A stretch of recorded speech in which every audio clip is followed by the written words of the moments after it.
Assalamualaikum warahmatullahi wabarakatuh. Waalaikumsalam warahmatullahi wabarakatuh. Bagaimana kabar Anda semuanya? Alhamdulillah, luar biasa. Allahu Akbar. Masya Allah. Mungkin di kemarin habis libur juga ya, makanya pada semangat. Nah, sebelum kita mulai belajar kita pada pagi hari ini, alangkah baiknya kita berdoa terlebih dahulu. Silakan perwakilan satu yang mau memimpin doa. Saya Bu. Ya, silakan ada. Baik, kita mulai kegiatan kita hari ini dengan berdoa. Doa dimulai.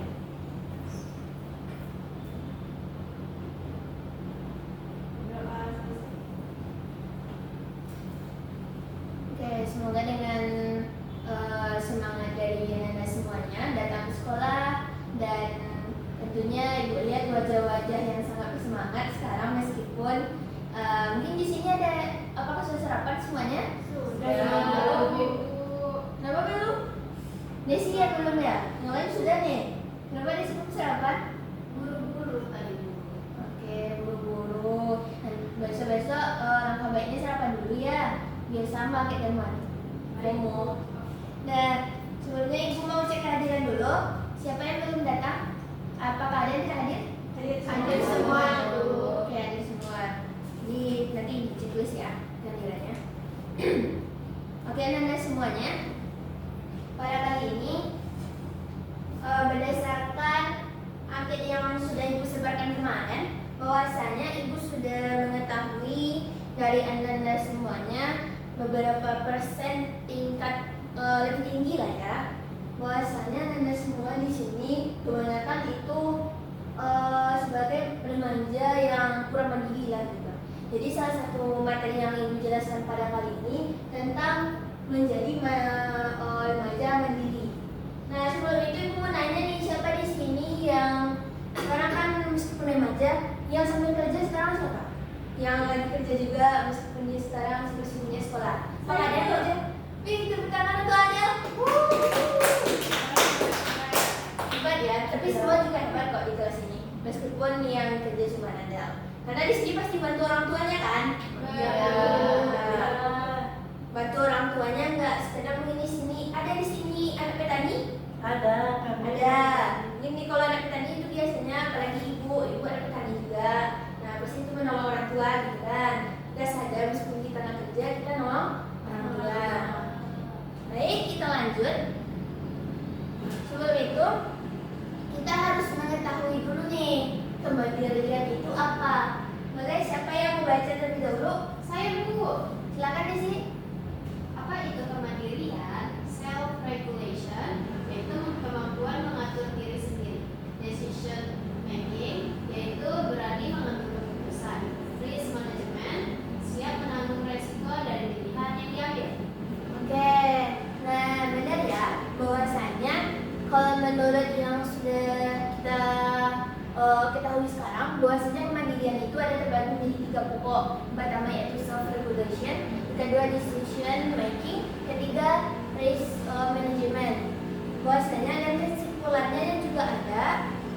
Lanjut, bahwasanya mandiri itu bukan berarti sendirian, tapi tahu cara berdiri di kaki sendiri. Lanjut, kita masuk kepada fase detachment. Bahwasanya remaja itu kan pada sekarang usia 13 sampai 14 tahun. Itu fasenya yang pertama itu dalam proses melepaskan ketergantungan emosional dari orang tua. Nah, adakah yang tahu itu maksudnya? Saya Bu. Ya, silakan. Dari yang saya pahamin, saya misalnya itu Bu, kan kita baru mulai jadi remaja nih, yang udah mulai dewasa, kita tuh udah mulai melepas bakul yang terus-menerus dari orang tua. Contohnya, misalnya kalau SD kita masih ngerjain tugas buat orang tua, sekarang mulai perlahan kita mulai belajar untuk bertanggung jawab sama tugas kita sendiri Bu. Oke, betul ya kata Desi ya. Tepuk tangan dulu untuk Desi. Nah, yang kedua yaitu fasenya itu misi utamanya yaitu menjadi jati diri dan identitas pribadi. pribadi. Maksudnya itu pastilah kita harus mencari jati diri kita itu sebenarnya seperti apa, dan kita mencari juga identitas diri kita itu, pribadi kita itu seperti apa. Apakah kita pekerja keras kah? Apakah kita pemalas kah? Itu salah satunya. Yang terakhir yaitu transisi dari anak-anak menuju pribadi yang berdaya. Selanjutnya ada nih mitos atau fakta dari mandiri itu sendiri. Yang pertama yaitu mitosnya mandiri itu antisosial atau hidup menyendiri. Di sini Ananda apakah percaya atau tidak dengan mitos ini? Saya tidak percaya, Bu. Saya tidak percaya. Siapa yang percaya? Tidak ada. Tidak ada. Nah, dimana kita ungkiri bahwasanya mitos itu kalau tidak dipercayai, tetapi itu kadang-kadang ada terjadi. Yang dimana mitos itu kadang-kadang kita harus terima, dan contohnya dalam budaya saja. Siapa di sini yang tahu bahwasanya salah satunya mitosnya itu orang hamil itu tidak boleh duduk di pintu? Apakah tahu mitos itu? Tahu. Tidak.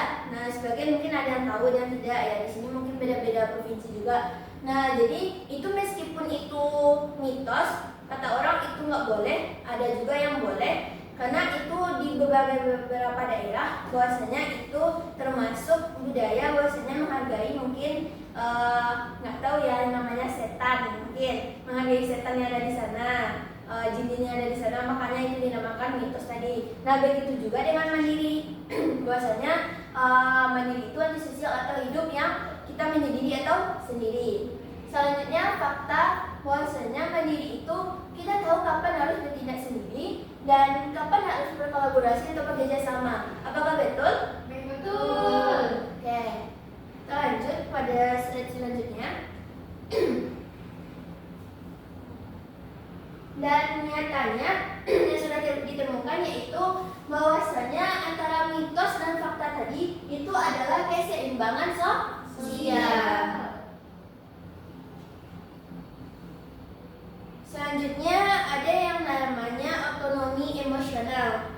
Memiliki ciri-ciri seperti tidak mudah goyah oleh tekanan teman sebaya atau biasa disebut dengan peer pressure.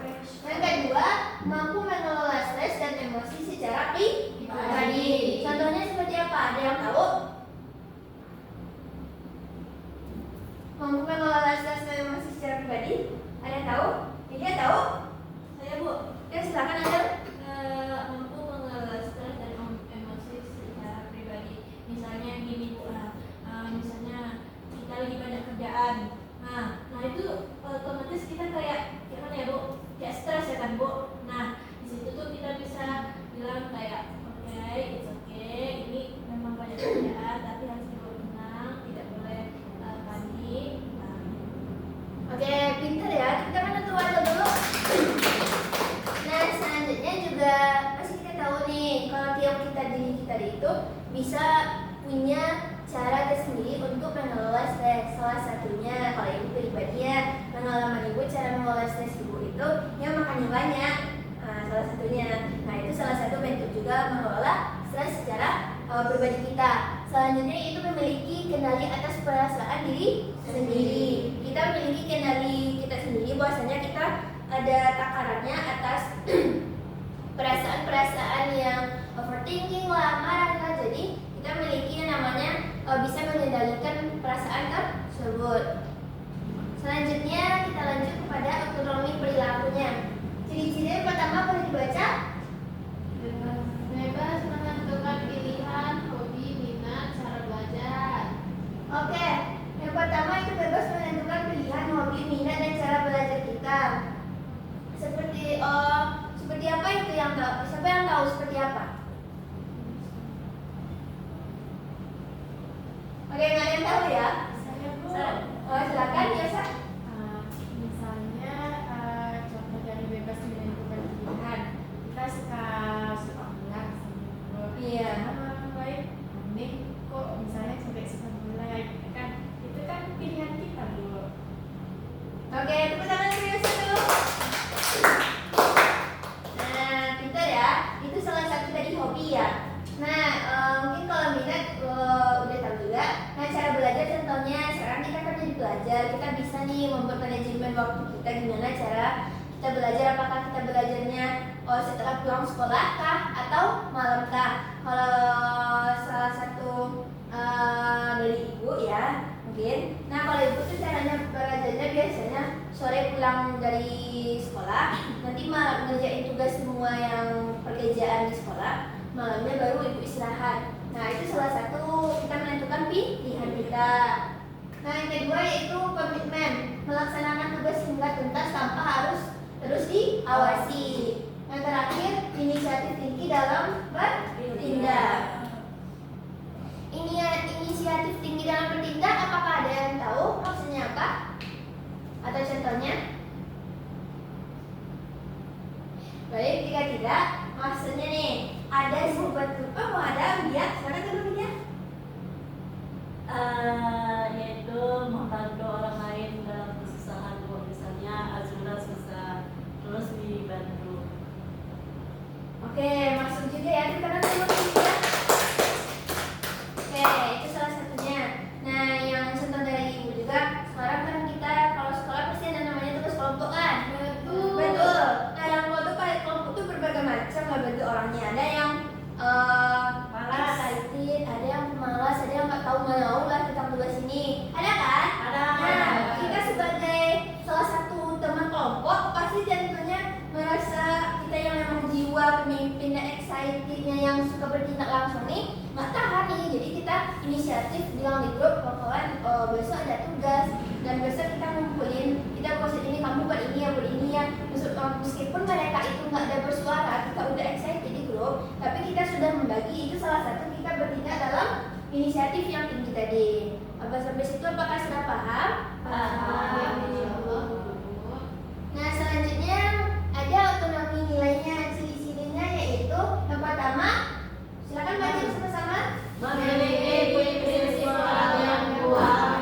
Yang kedua, Paham mana yang benar dan salah berdasarkan keyakinan diri. yang ketiga, Tidak sia-sia ikut-ikutan yang tidak dilaksanakan. oke. Nah yang terakhir ini tidak sekedar ikut-ikutan tren yang tidak jelas manfaatnya. Tentunya itu kita menghindarkan yang namanya hal-hal negatif. Lanjut kita masuk ke faktor pendukung kemandirian tersebut. Yang pertama yaitu pola asuh demokratis. Itu seperti kebebasan yang disertai aturan dan tanggung jawab. Yang kedua, interaksi sosialnya, lingkungan pertemanan positif yang mendukung keputusan bijak. Nah, lingkungan pertemanan tentu sudah paham ya, bagaimana cara kita mencari teman yang baik untuk kita. Kita bebas kok mencari teman sesuka hati kita, mana yang baik dan mana yang tidak. Tetapi itu tergantung kita sendiri juga lagi. Tapi yang apa baiknya emang cari teman itu, carilah teman yang memang berbobot, bisa membawa kita ke lingkungan yang baik. Selanjutnya sistem pendidikan, yang dimana itu ruang berorganisasi dan bereksperimen di sekolah. Salah satunya contohnya apa? Siapa yang tahu? Yang bagian ketiga? Saya Bu, Ya silakan. seperti ikut organisasi itu Bu. Kalau Iya. kami OSIS namanya Bu. Wih, tepuk tangan. Di sini ada yang OSIS? Saya Bu. Saya. Benar. Oke, meskipun maaf ya, ibu bukannya membanding-bandingkan antara anak organisasi sama anak tidak ada organisasi. Karena ibu juga tahu bahwasanya power dan kehebatan anda semuanya itu punya masing-masing. Jadi enggak, meskipun anda contoh nih, teman anda di sini ada yang ketua OSIS dan contohnya ada tadi kan ketua OSIS nih. Nah, jadi meskipun anda di sini ada yang ke organisasi, ada yang enggak. Tapi di sini gue yakin tiap anda semuanya memiliki power dan kekuatan masing-masing. Selanjutnya ada yang namanya strategi SMART S&M. Maka itu yang pertama self care, yang dimana itu kita mulai dari hal kecil saja seperti kebutuhan mandi, cuci piring, siapkan seragam. Nah di sini ada yang ngekos. Saya. Oke, yang di rumah ada? Ada. Nah, oke. Ada? Ya Bu. Oke, itu salah satunya ya, hal kecil saja yang kita lakukan. Contohnya meskipun kita sekarang pasti nganggapnya sekarang kalau kita sekolah, tugas sekolah tuh hal besar kan? Ya, Iya kan? Nah, sebuah pikiran yang menghantui kita. Ada beberapa orang, ada juga orang yang mengira tugas itu memang sebuah makanan sehari-hari. Kalau dia rajin, begitu? Ya. Jadi hal kecilnya itu kita di rumah seperti mencuci piring atau mencuci pakaian kita itu merupakan salah satu hal kecil yang kita pelajari untuk yang self care ini. Yang kedua, manage time. Di mana membuat jadwal harian dan mematuhinya secara konsisten tanpa diingatkan. Nah, ibu mau tahu di sini, apakah ada di sini yang membuat manajemen waktunya pakai apa? Pakai diary. Ada yang pakai diary. Siapa lagi? Saya pakai Word. Pakai Word. Dia Tempel. tempel-tempel. Iya, Bu, yang sini Ya. ya. Oh, iya. Azura? Rami? Masya Allah. Yosa? Buku. Ara? Beda-beda ya, tapi dominan kayak diary gitu ya. Di sana juga cerita-cerita ngapain aja hari ini. Bagus.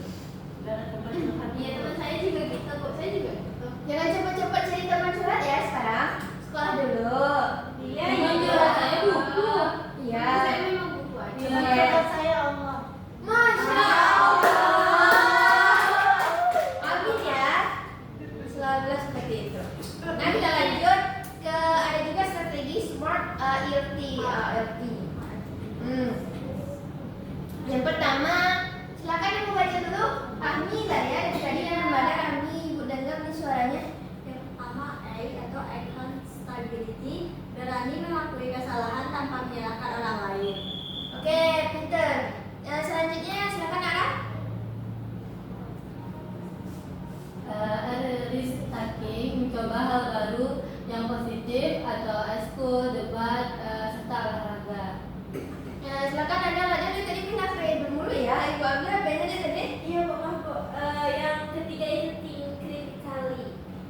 Artinya berpikir 2 kali sebelum mengikuti tren viral di media sosial. Oke, semoga Anda bisa nerapin strategi smart ini ya. Oke, Bu. Selanjutnya, ini bentar ya. Ini, bentar ya. Ini kenapa ya? Ini udah.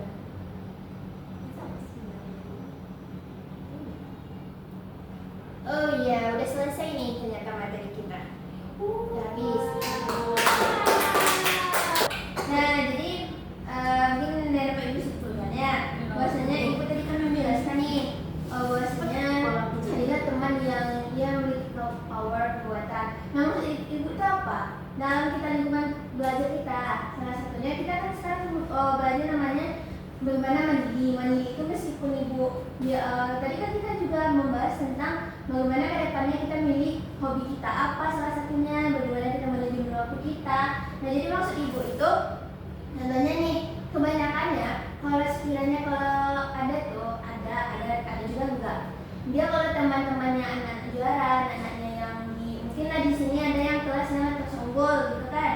Contohnya yang para anak rajin semuanya, ada juga temannya itu anak pemalas semuanya. Tapi ada di pemalas itu salah satunya rajin untuk mengingat teman-temannya. Jadi maksud Ibu empower kekuatan tadi itu pilih-pilihlah memilih teman. Maksudnya itu teman yang rajin tadi otomatis kalau kita dekat sama teman rajin pastilah ada seberapa persen atau setengah persen kita juga rajin. Nah juga kalau sekiranya teman kita itu contohnya dalam hal ujian lah tidak melihat HP gitu, hanya kalau ada sekel-sekel gitu. Jadi teman-teman kita ini nggak ada HP, kita juga kayak sedang kan nggak HP. Makanya kita punya teman kita dia nggak ada HP juga. Jadi bagaimana untuk perkembangan? Jadi milih temannya itu untuk perkembangan, bukan untuk penjatuhan kita di masa depan. Nah itu adalah kesimpulan dari kita. Nah sampai sini Ibu mau tahu nih dari Anda semuanya apa yang Anda dapat dari materi yang telah Ibu jelaskan tadi. Boleh 2 orang saja? Dari Yosa boleh? Silakan. Kalau dari saya, Bu, dari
lupa. S. Self care. Ya. Yang pertama self care. Nah itu misalnya intinya kita bisa melakukan hal-hal yang seharusnya memang kita lakukan sendiri. Begitupun juga dengan yang lain-lainnya. Intinya kita memang harus punya strategi sendiri. Pasti setiap orang punya strateginya sendiri untuk bisa menentukan. Sekian penjelasan dari saya, Bu. Nah, oke.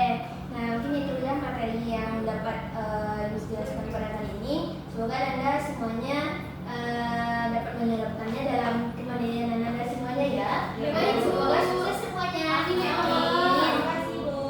Oke, itulah materi kita. Selanjutnya karena jam pelajaran juga sudah habis. Karena dibuka dengan doa tadi, boleh silakan ditutup lagi pembelajaran kita kali ini dengan doa. Silakan yang memimpin. Baik, saya Bu. Baik, kami sudah tutup pembelajaran kita. Berdoa dimulai. Berdoa selesai. Oke, ditutup. Wassalamualaikum warahmatullahi wabarakatuh. Waalaikumsalam. I just had to let you know you're